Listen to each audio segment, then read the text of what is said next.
We can see the whole slideshow, so you're good to roll. Okay, okay. I just asking you this question. Enter picture in picture automatically so you can see it on top of other tabs, or let's see, allow, don't know. Okay. Okay, I just want to make sure that you guys can see me, hear me, and my presentation. I'm good to go?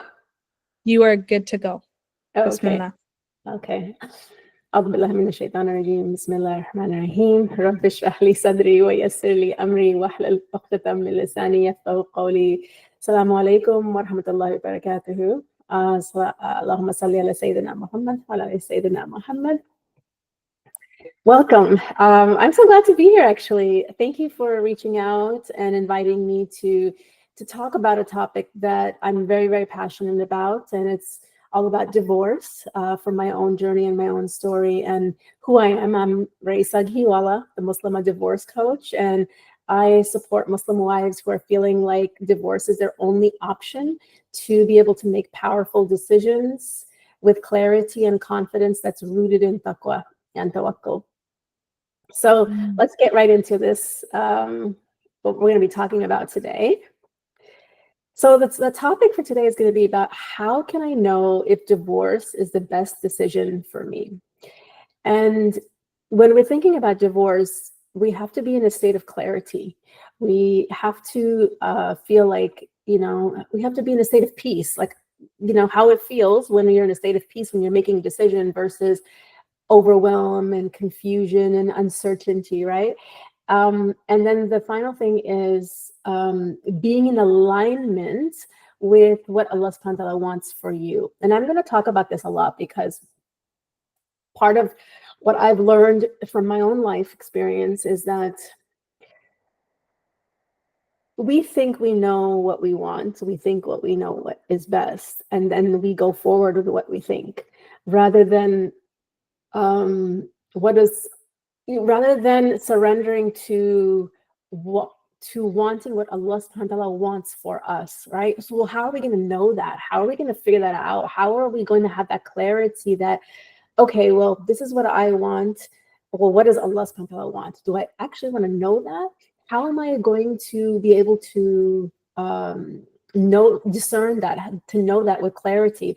And that's one of the things that I help women do, is how to get to that space, if that is, if you want to, right? Because it's not an easy journey, because as human beings, we want what we want, and we think we know what we need and what we want, and we think we know best, and we forget that, right? And it's a battle of our ego versus a battle of surrendering to Allah subhanahu wa ta'ala's will and his plan for us, with the belief that, Allah knows best. He knows me, and he has my best interest at heart.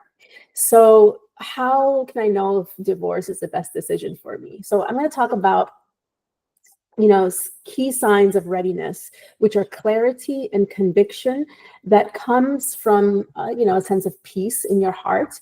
It also, this level of true readiness comes with that deep, peaceful conviction that is going to feel like it's in alignment with your inner wisdom and your divine guidance or your intuition. And I'm going to go into how do you know that you're being guided by Allah subhanahu wa ta'ala rather than your ego guiding you.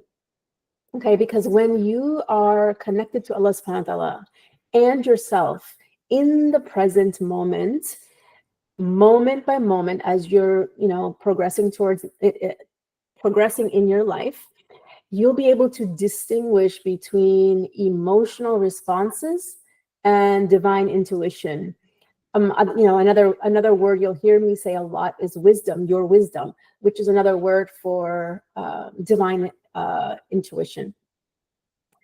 Let's see. So, because when you're able to go down the path of following Allah subhanahu wa ta'ala's guidance for you through your intuition, you'll feel at peace with whatever decision that you're making, and you'll be in a state of clarity.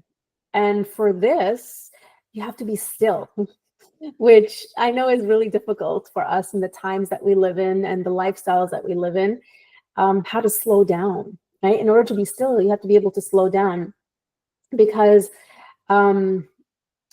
when we learn how to slow down internally and even externally, because our internal state affects our external state, right? And this is the state that I help women to embrace and to be in. And so a lot of this knowing of whether it's time for you to, separate or to leave the marriage is going to come from this inner knowing. And it's not going to be from what somebody tells you to do or what are the steps that you need to do. It's going to be more from a state of being rather than doing, right? And I know you guys, you may have heard the saying that, we're not human doings, we're human beings, right? So because divorce is going to be like one of the biggest decisions for a Muslim woman. And nobody goes into marriage, thinking about divorce or planning or even considering that they may be in that situation of having to make a decision about their marriage that may lead to divorce, right? And I want to really impart that the decision of divorce requires a journey of deep inner reflection and contemplation. So let's go into some of the things that can pop up when we are in that stage of, how are we going to be clear on our decision? How are we going to make this decision? And I wanted to point out, I see this a lot. I'm done. Like I'm checked out, and I have no more energy or capacity or even the willingness to see where this goes to, right? Because a lot of times you'll know in marriages that both spouses may not be at the same stage of how willing they are to be in this marriage. And that means to do what it requires to have a successful marriage, right? And, I see this a lot with women is like, they may be done, and like the man will be like, no, the marriage is just fine. And the woman is like, no, it's not fine. It's like completely not okay. I'm like, and I've been trying to communicate and I've been sharing and I've been showing whatever way I know how to, but the message is just not going through, that this is not working. Right. So when you're in the stage of like, this part is really about understanding how do you know what's really going on underneath, right? Like, how do you know because the things that cover up clarity are our emotional state. And that also comes from whether we're burned out, we're frustrated, we're just done, and we're fed up. And another way of saying that, right? And so if divorce is feeling like it's the only option you have and you're like, that's it, I'm done, I have no other option, you're in a state of burnout, you're in a state of frustration, resentment, and anger. And I see that and I hear that a lot in my work, right? So if you find yourself in this state, it's a signal or an indicator to pause. And when I say pause, it means really pausing your thinking in a state of, okay, I can't make a decision from this space. I need to go back to Allah subhanahu wa ta'ala. He's going to guide me. He's going to direct me. He's going to show me. And that is where I'm going to get the guidance that I need. And so this I'm done, like this burnout is often like a reaction of exhaustion. Being drained and fed up, and you're not going to get clarity from here. It's not going to be genuine clarity. It's going to feel like I've already tried everything. I'm done. I have nothing else left to give.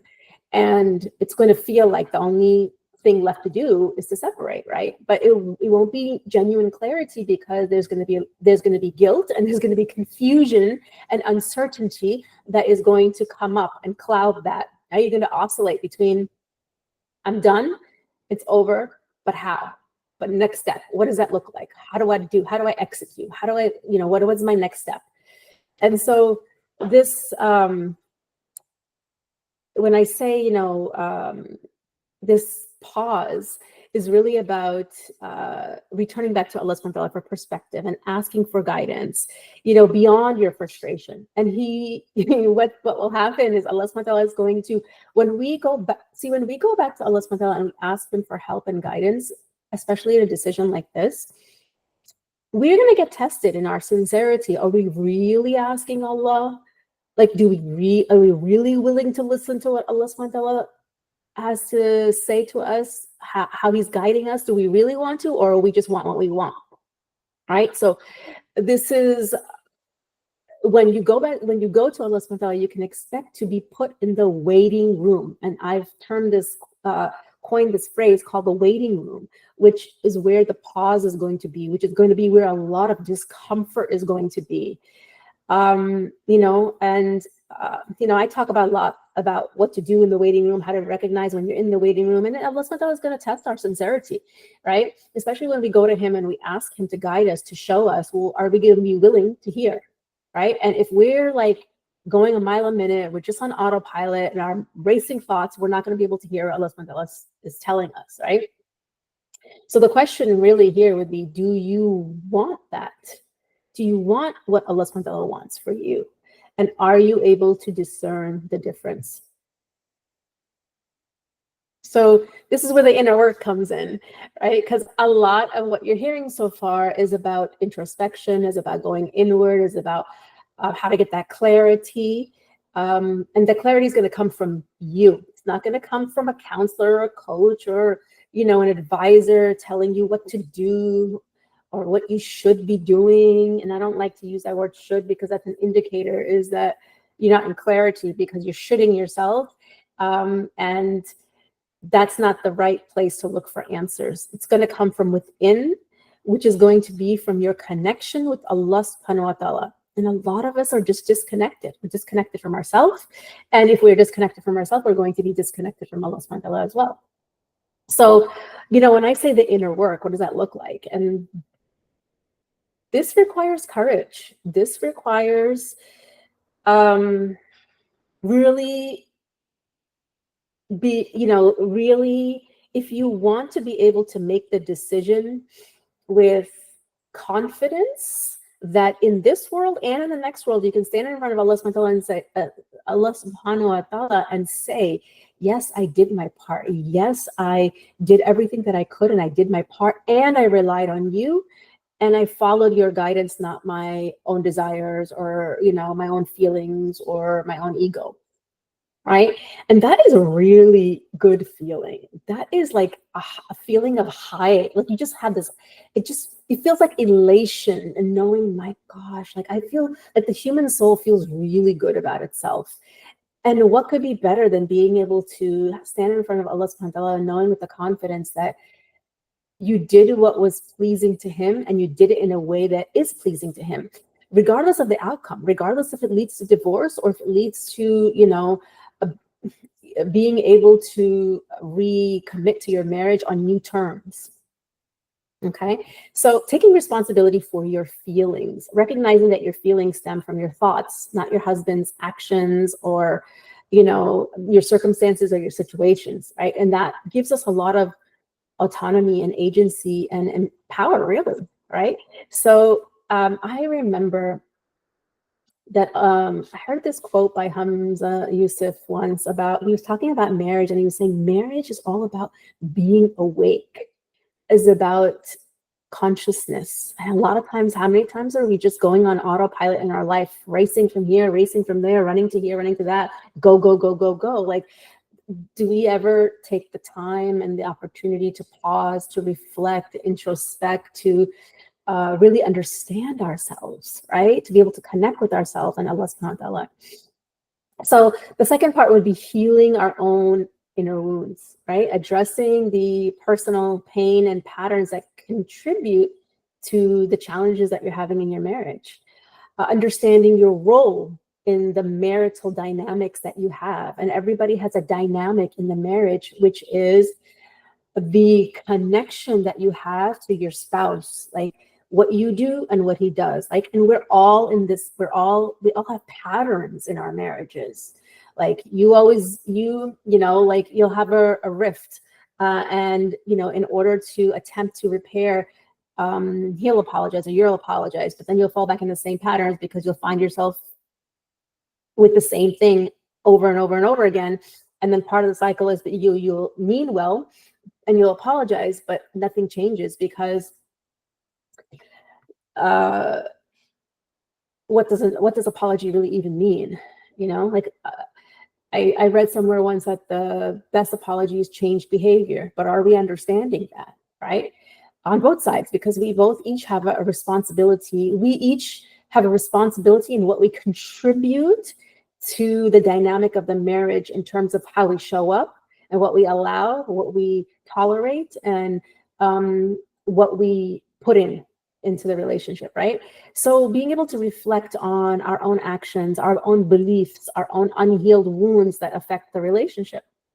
And we don't know, or we're not taught the difference between our unhealed wounds and the issues that need to be addressed in the marriage. And those are two separate things. What is it that is happening right now within me that's showing me that, yes, my husband may have done or said something, which he does all the time, and it's triggering something within me.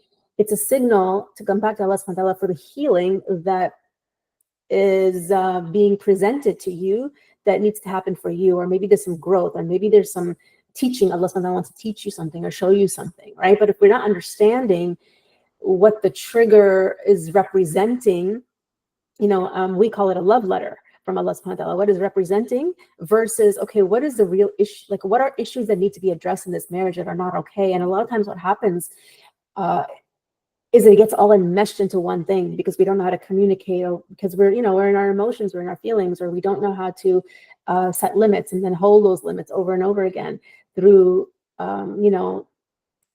communicate through understanding ourselves, and then communication with understanding and wisdom and firm, compassionate limits, right?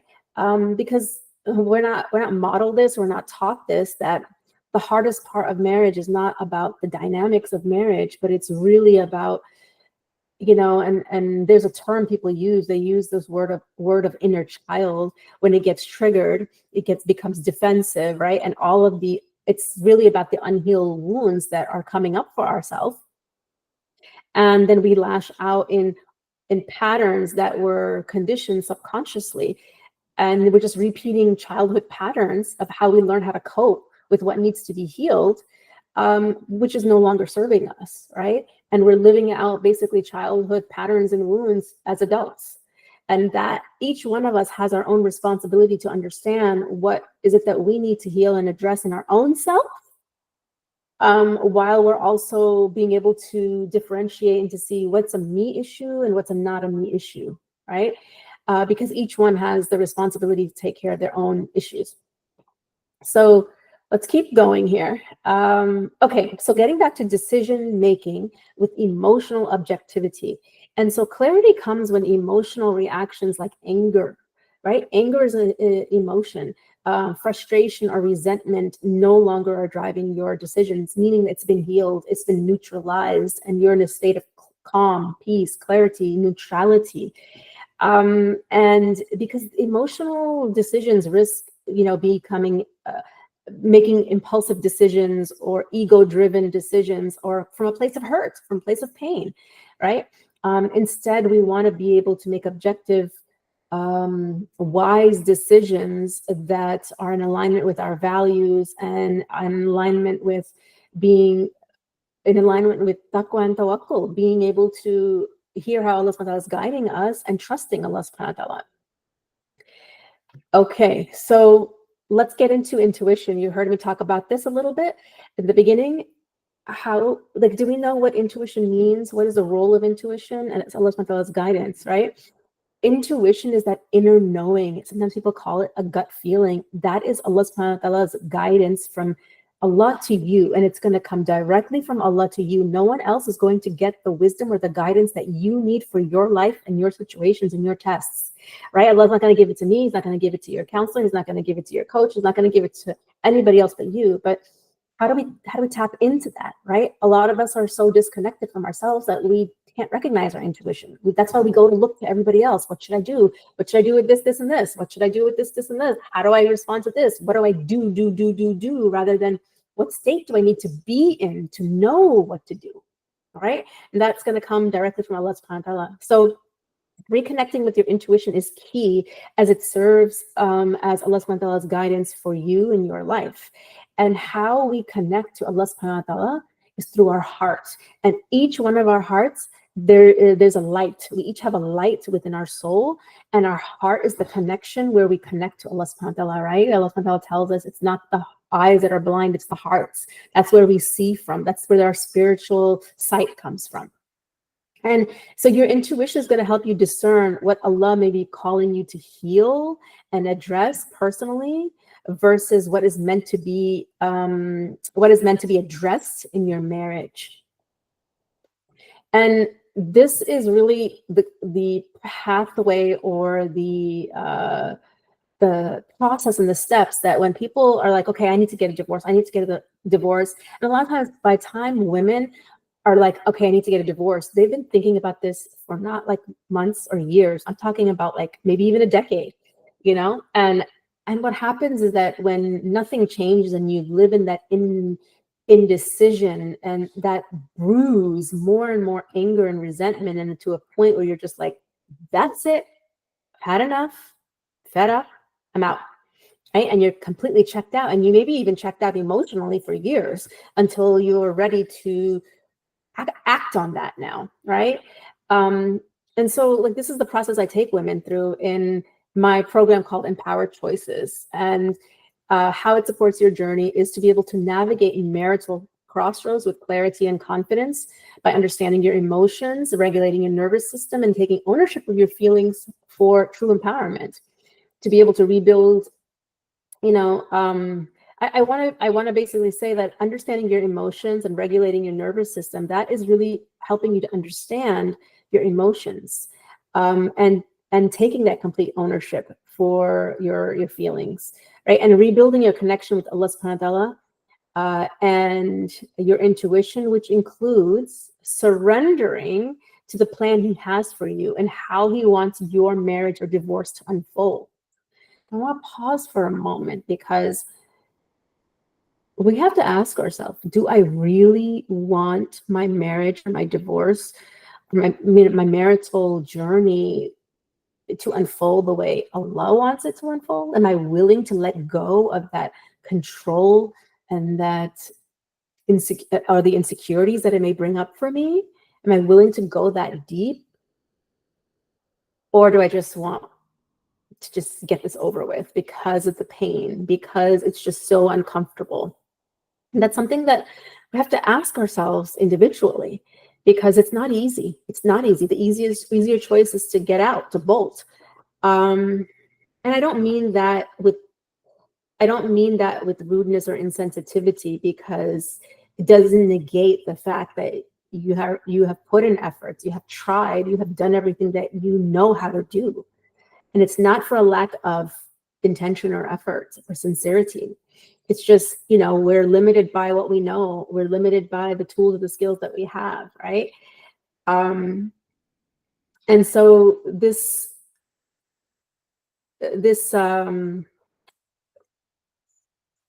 being able to know how to set compassionate, firm boundaries and communicate with clarity and understanding is key, because in order to have changes, right, Allah subhanahu wa ta'ala tells us that He won't change anything for you until you change what is within yourself.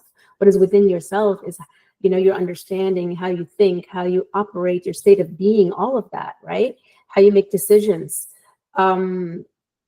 your connection to Allah subhanahu wa ta'ala. Then He will change people's hearts, circumstances and situations, and your external environment. And so working towards knowing how to set these compassionate, firm limits is going to be so important. And then not just that, but learning how to hold them over and over and over again, calmly, while detaching your self-worth from your husband, what he does, what he says, anything or anyone other than Allah subhanahu wa ta'ala, and detaching yourself from the outcome. You know, a lot of times we think we know what's going to happen based on what happened in the past, and we get stuck and oscillating between the past and the future, that we're not even living in the present moment. We're just not even living, because we're in the past in our mind, or we're in the future, right? So this is how this is how you can set a tone for changing behavior and dynamics in a relationship, in any relationship, is through setting and holding limits. And what my clients tell me once we get into the program, when I teach them this, is that the hardest thing is setting the limits and holding the limits. Because what happens is that they don't like, or we don't like, the response of the other person, which is going to be pushback. And it makes you just want to, what is it that I hear all the time? I just want to keep the peace. I don't want to deal with conflict. It makes me scared or fearful. I shut down. I go into fight, flight, or freeze mode, right? And so, of course, it's uncomfortable. Like, it's hard to deal with, especially if you don't have the tools or the skills, and you don't know how to calmly, you don't know how to address, first of all, what's coming up for you, how you're getting triggered, and then get back into emotional regulation to be able to hold that limit over and over and over again, right? And that only comes when we don't take things personally, and we know how to detach our self-worth from others. And by seeing that each person, human being, is having their own personal human experience, you know, individually, right? And then you'll be able to respond with that wisdom and that confidence, guided by what is pleasing to Allah, and then doing it in a way that's pleasing to Allah subhanahu wa ta'ala. And it's going to be able to provide you a framework for that inner healing and self-discovery, which empowers you to approach your decision with greater awareness, that calm, that sense of peace, free from emotional reactivity. So what is, that's getting ready to take that next step, and with peace, is a decision made with clarity and peace and conviction that brings you closer to your highest self, no matter the outcome. Brings you closer to Allah subhanahu wa ta'ala, right? No matter the outcome that He decides is best for you. And you're not alone on this journey, right? And through my programs, I guide you to align with Allah subhanahu wa ta'ala's, the wisdom that He's guiding you with, and to make the best choice for your life, not just in this dunya, but also for your akhirah. And I have multiple, programs, master classes, and workshops you can go through before you even decide to commit to the program. And so what I want to do now is I want to leave you with some questions. And it may be, I think that this is being recorded, but you may want to write these down, because when I was creating this, I was thinking about what would be some really good questions that you can do on your own. You can take that time to pause and ask yourself these questions. What are my reasons for considering divorce? One of the other questions that I asked in my master classes and my workshops is my marriage for the sake of Allah? Is my divorce for the sake of Allah? Number 2 is, how connected do I feel to my intuition? Can I trust myself? Do I trust myself? Do I know how to, or do I struggle with that?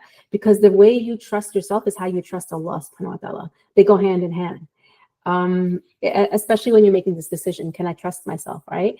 And do I feel connected to my intuition? And am I acting from a place of burnout or clarity? And so now I want to kind of open up the floor for questions and takeaways, and I will be happy to come back and, let me see, where am I? Come back and take the questions here live, because I also have some questions that were posed to me that I will address as well if we have time. First off, I want to say Jazakallah so much, Raisa. I thought that information was phenomenal, and the way you spoke about it was so eloquent. And subhanAllah, it gave me, I know for a fact, lots of food for thought. So thank you so much for saying that information. You know, subhanallah, while you were talking, I was thinking of questions, and then you followed up with answers to my questions. So inshallah, I'll give the audience some time to kind of ask some questions, and then if not, I'll kind of ask some. So if anyone has any questions, you guys can say it, or you can type it in the chat. But, you know, subhanAllah, I thought what Raisa was saying was really relevant to whether you're still in a marriage or whether you have divorced, because I thought a lot of that information is just relevant to women in general, right? Learning to slow down, learning to move with clarity. So does anybody have any questions for her so far?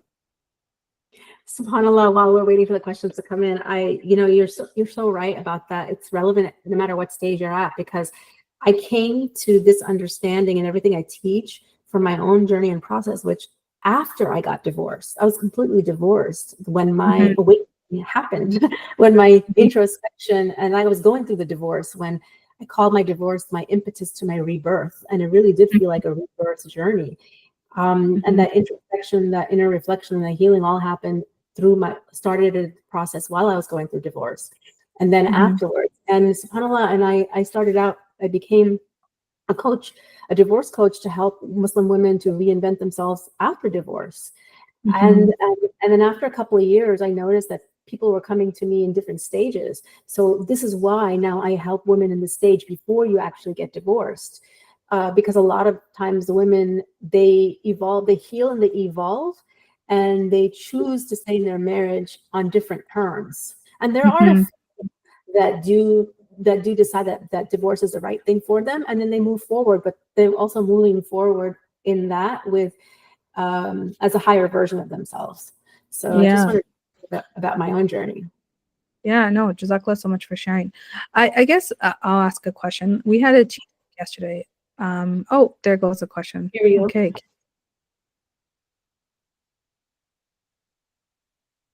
That's a good question. Okay, here we go. Here's a question. I joined. Okay, I want to ask, what if we don't have the confidence on our intuition, and how can we build the confidence? I love the question. So if you don't have the confidence in your intuition yet, that just means that it's an invitation for deeper connection back to yourself and Allah subhanahu wa ta'ala. And it always starts with going back to Allah subhanahu wa ta'ala and asking for what it is that you need, for asking for just that. And he will give it to you. That's who he is. He'll give it to you. And see, confidence is not something you need to build. Confidence is something that's already innately within you. It's embedded in our fitrah. It's just what's happened is that we've gotten disconnected from our fitrah. We've gotten separated from it. And it's just, like I said, we each have that nur and that light within us. And it's just been covered up by life's experiences. So that's what I mean by the healing. When you heal from past experiences, you get closer to yourself, because that wound or that trauma or that pain is no longer covering up your nur. It's no longer disconnecting you from yourself and Allah subhanahu wa ta'ala. So I hope that answers that question. Confidence is already there within you. And as you go deeper to reconnect to Allah subhanahu wa ta'ala and yourself, your intuition will become stronger, because the more you trust Allah, you'll trust yourself. The more you trust yourself, the more you'll trust Allah subhanahu wa ta'ala. And what gets in the way of trusting yourself a lot of times is our thoughts and our feelings, which, by the way, just because we feel or think something doesn't make it true. And that's where we get stuck as well. That's a beautiful answer. Thank you. What's the practical difference between intuition and overthinking? Okay, so I go deep into this in my masterclass and in my workshop, which you can also get from my Instagram link in my bio. I have that there. But, in a nutshell, thinking creates our feelings. And that comes from our intellect or our ego. And our intuition is a knowing that comes directly from Allah, being connected to Allah subhanahu wa ta'ala.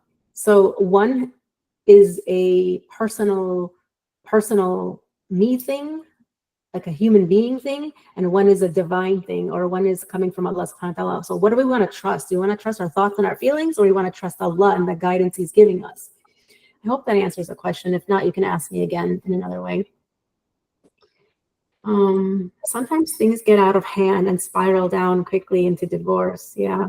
Although the clarity to get divorced may have been there in the beginning, there are moments of self-doubt. How do we know if that's our misdoing or divine decree? Okay. That's a really great question, because you're right. Sometimes things Yeah. can get out of hand.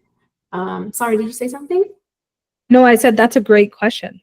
Yeah, I love that. Yeah. Yeah. So that's very true. Sometimes things can get very quickly out of hand, like boom, boom, boom, and before you know it, and you're like, oh, subhanAllah. So when things are feeling, and that's our ego actually, just like, when you're in a conflict and you're just like this, two egos battling, that's also like, and when we're not aware, we don't have that level of self-awareness, we'll keep going that way. And believe me, even as the awareness grows, you'll recognize it, but you'll still keep doing it, because that's what makes us human. I've been in that situation many times where, like, I know I'm just battling my ego, but I'm right, and I'm going to keep arguing. And so it comes from awareness, self-awareness, conscious awareness, to know when to pause, to know when to, like, is it pleasing to Allah subhanahu wa ta'ala to continue on from what my ego is telling me, from what my feelings are telling me, or is this not pleasing to Allah subhanahu wa ta'ala? To have that level of awareness, to get to that level of awareness. And guess what? Even when you have the clarity to divorce, as you move forward, taking the steps that divorce is going to require, communication, executing, what does life look like, executing what are the steps I need to take in order to physically separate, build two households, communication, co-parenting, all of that. Self-doubt is going to creep up. So when the doubt creeps up, again, that's an indicator to pause. The doubt is coming because you're out of clarity. You need to come back to Allah so you can hear how He's guiding you for the next step, and to really slow down, to live life moment by moment by moment, because life only happens in the present moment. It doesn't happen in the past and the future. And as I said, most of the time we're there in the past or the future.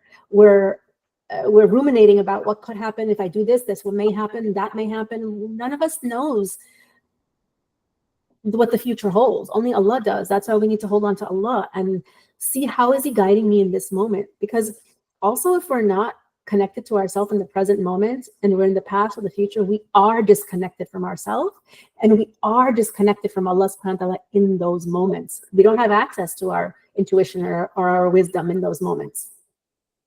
So what will take over is going to be our ego, or our fears, our insecurities. Shaitan will get in there as well. So I guess you'll know if it's your wisdom, because it's a knowing. And I am sure all of you have experienced, that gut feeling, or like that clarity of knowing, no, I'm doing the right thing, regardless, maybe, what other people are saying or doing. And so if you don't know, the simple answer is to pause. To pause and go back to Allah. Pause and go back to Allah and slow down. How do we strive for that clarity when decision making is so much more difficult when there are children involved?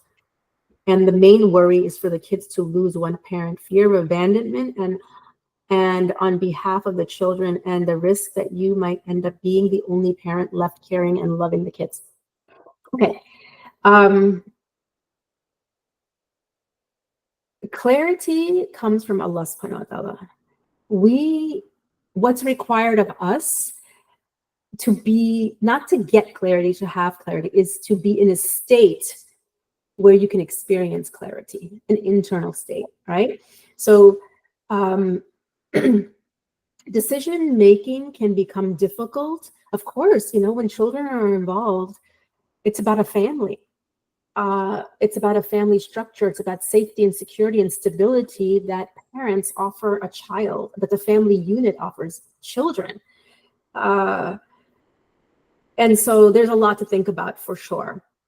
Again, the clarity, even when you have children involved, is going to come from Allah subhanahu wa ta'ala. So getting into the state that will allow you to hear Allah's wisdom, and your mind getting quieted, and not having the racing thoughts, or if the racing thoughts are coming up, knowing that what it is and knowing what to do, meaning to pause, to reground yourself. And those are all things that I teach in my programs.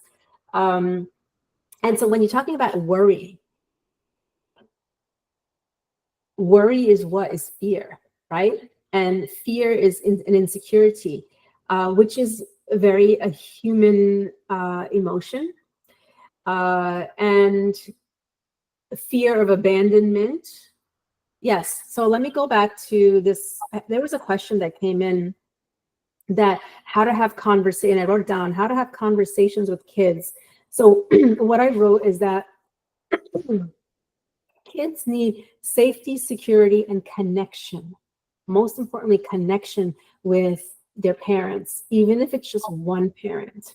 That, you know what it's like when you have a connection with a human being and when you don't have a connection with a human being. So children need that to be safe and secure in their world, knowing that you are reliable, they can rely on you, right?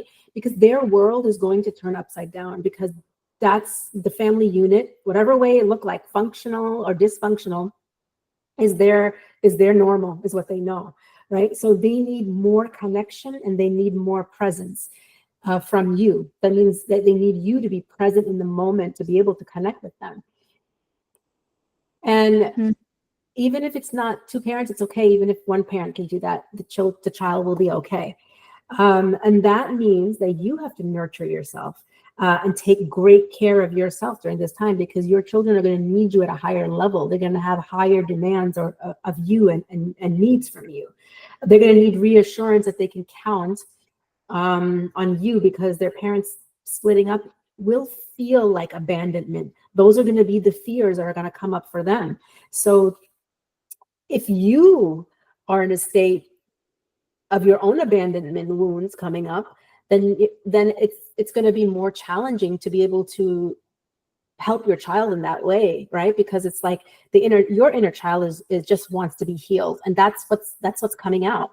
So just, on a surface level, reassuring them that you're not going away from them, you're not leaving them, neither is the other parent.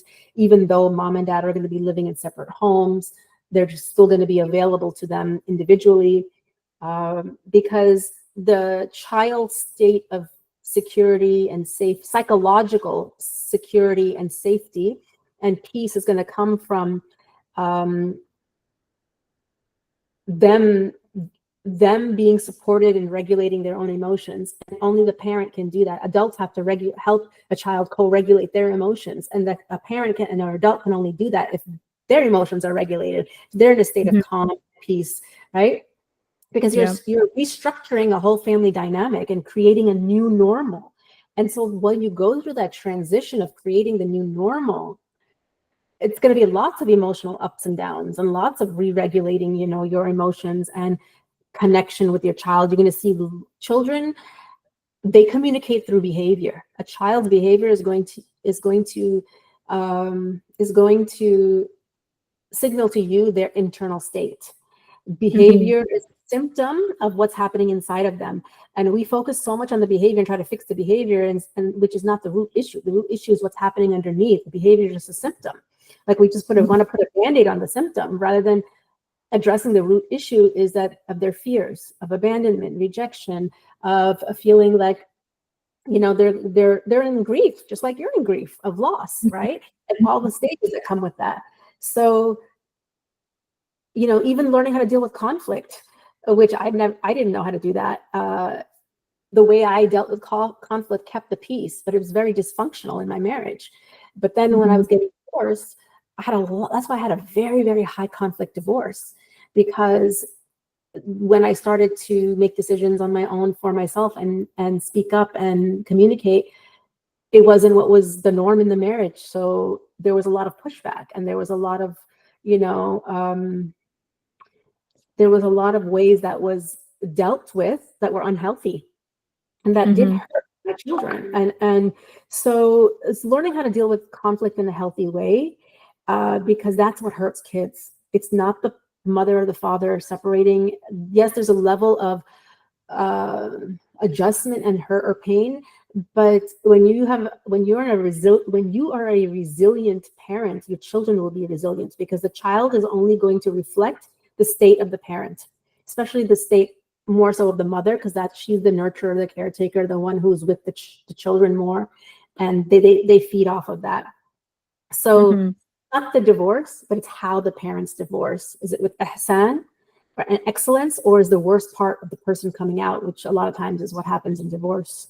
So and there's more I can say on this topic because it's so relevant. We can go back to the verses in Surah Talaq about fear and worry and being the only parent left caring and loving the kids. The reality is our children don't belong to us. They belong to Allah. He will take care and he will provide whatever needs to be provided for. It's just, are we doing our part by being connected to Allah subhanahu wa ta'ala? And are we able to be in a state of taqwa? Are we able to be in a state of tawakkul? And what does that even mean? So, yeah. Very Sorry? I said very beautifully said. Risa, I think we got time for one more question. If you'd like to take this one, it might be a little bit of a long one, but it's up to you. Yeah, that how do we work on strengthening our inner child? That is not a doing. That is a journey and a process of conscious awareness, of awakening, of and it's a journey, because we are evolving beings. Things are always going to be coming up for us that are meant to invite us back to Allah subhanahu wa ta'ala in a deeper, more connected way. So that's not a doing. That's more of a journey of healing and awareness. Yeah, I think I'll leave it with that. Yeah. There were so many other questions that came up as well, but inshallah we can say that for another time if we don't have the time. Yeah, thank you so much, Risa, for all your wisdom and your words. Mashallah, I thought this session was so healing for me to even just listen to you speak. For the sisters that are on here, if they did want to get coaching services or join your coaching program, you have an Instagram that I did tag, and they can also contact you through your website, through email. What would be the best format? All of the above, whatever feels right for you. You can visit my page on Instagram, and my bio has different ways that you can reach out to me. You can DM me, you can email me, you can, there's a form on my program, Empower Choices. There's a form at the end of that page that you can request, a call with me. Whatever feels right for you. There's many different ways to reach out to me. Yeah. No, Jazakallah, thank you so much for the insightful session today. Alhamdulillah, may Allah grant you barakah in your work that you do, and grant you, alhamdulillah, like ease in the situations that you've gone through. And alhamdulillah, just Jazakallah for being there for so many sisters, because it's a support that is really needed in the Muslim community in the sector of divorce. So Jazakallah so much for all that you do. Wayakum and Ameen to all your du'as, and for all the sisters here and the ones who wanted to be here, for all of us. Ameen, and Jazakallah khair to you as well for reaching out and connecting. And I'm so happy that we can collaborate, and there's so many people doing amazing work, and to be able to come here and support each other so we can have a greater impact is truly inspiring. So Jazakallah khair for your presence. And I hope that we can do this again, inshallah, on a different topic, because it was a great time. Sure. Jazakallah so much. Wayakum. Assalamu alaikum, everybody. Jazakallah so much for listening. Assalamu alaikum. Wa alaikum salam wa barakatuh.